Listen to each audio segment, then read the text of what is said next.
Cześć, Librarian on the Road wita Was w armeńskim Stonehenge. Dzisiaj będzie krótko, ale mam nadzieję, że interesująco.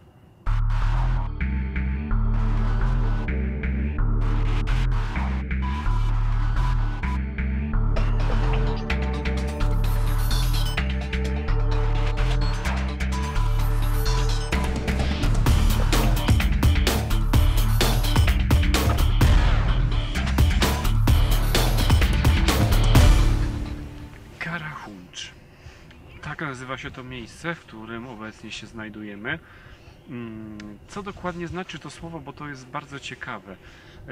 Kara to kamień, huncz to prawdopodobnie w staroarmeńskim słowo, które znaczyło mówić albo śpiewać, czyli kamienie, które mówiły, kamienie, które przekazywały jakieś informacje.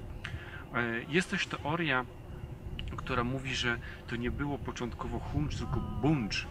I to buncz oznaczało po prostu gałąź, taką stertę, czyli byłyby to jakby kamienne gałęzie albo coś mniej więcej w tym stylu. Co ciekawe, jeśli przypomnicie sobie, jak nazywa się jedno z najsłynniejszych skupisk megalitów na świecie w Wielkiej Brytanii, Stonehenge, to zobaczycie, że te dwa słowa są do siebie podobne. Karahuncz, Stonehenge.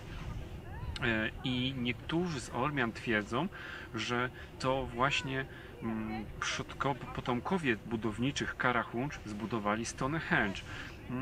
Można by tę opowieść włożyć między bajki i złożyć ją na karb patriotyzmu i fantazjowania Ormian, gdyby nie jeden fakt. W kronikach, w rocznikach brytyjskich pojawia się w jednym z nich taka ciekawa informacja, że dawni Brytowie, którzy zasiedlili Wyspy Brytyjskie, przybyli z kraju zwanego Armenią. Co ciekawe, Karahuncz i Stonehenge dzieli jakieś 1500 lat. Karahuncz ormiańskie jest oczywiście starsze. Tak więc ta teoria, mimo że jak na razie nie znajduje potwierdzenia u badaczy, myślę, że nie jest jeszcze do końca obalona i być może jest prawdziwa. Czym jednak było to Karahuncz? No tego do końca nie wiemy. Jedna z hipotez głosi, że była to świątynia boga Ar, jednego z najważniejszych bogów dawnej Armenii, boga słońca, boga całego świata, i tutaj w tej świątyni oddawano mu cześć. Druga teoria z kolei wiąże to miejsce z innym bogiem, z bogiem nauki, z bogiem rzemiosła. To też jest prawdopodobne, ale myślę, że najbardziej prawdopodobną teorią jest ta, która mówi, że w tym miejscu mogła być i świątynia, i jedno z pierwszych na świecie obserwatoriów astronomicznych. Świadczą o tym niewielkie otwory, które znajdziecie w kamieniach i przez które faktycznie w określonych porach roku, porach dnia można dokładnie obserwować Słońce, można obserwować jego ruch i można obserwować także Księżyc. Więc być może tutaj dokonywano jednych z pierwszych na świecie obserwacji astronomicznych.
Kształt Karachuncz jest dość nieregularny.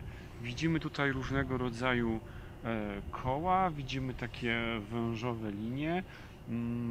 Myślę, że gdyby na to spojrzeć z góry, z lotu ptaka, to wtedy to się nam w jakąś taką sensowną całość ułoży. A teraz pytanie, jak tutaj trafić? Należy jechać na południe kraju, na południe Armenii, do miejscowości Sisian. I z tej miejscowości to już jest bardzo niedaleko. Myślę, że taki dłuższy spacer piechotą spokojnie Karachuncz osiągniemy. Ale w okolicy jest jeszcze jedna ciekawostka. Jeśli widzicie za mną te ośnieżone szczyty, to jeden z nich nazywa się Uktasar. I na tym szczycie, przed jakby samą górą, przed wejściem, przed osiągnięciem tych najwyższych partii, znajduje się jezioro.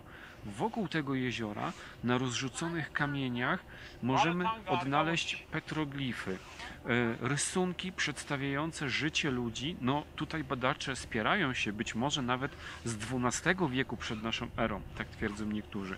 Przedstawiające sceny polowań, przedstawiające sceny walk, a także jeden, który bardzo frapuje do dzisiaj różnych badaczy, przedstawiający mężczyznę, kobietę i węża, przez miejscowych nazywany Adamem i Ewą. Niestety, jak widzicie za mną, te góry są ośnieżone i poza sezonem, w takich miesiącach jak ten, a jesteśmy tutaj w marcu, do Uchtazar nie da się dostać. Możemy wynająć tutaj w Sisian czy gdzieś w okolicy specjalny samochód, który zawiezie nas do tego jeziora, ale musi być już ciepło. Śniegi muszą niestety zejść. No, my w takim wypadku pozachwycamy się jeszcze Karachuncz, a Was zapraszam do lajkowania, do zostawiania komentarzy i być może do odwiedzenia tego bardzo ciekawego miejsca.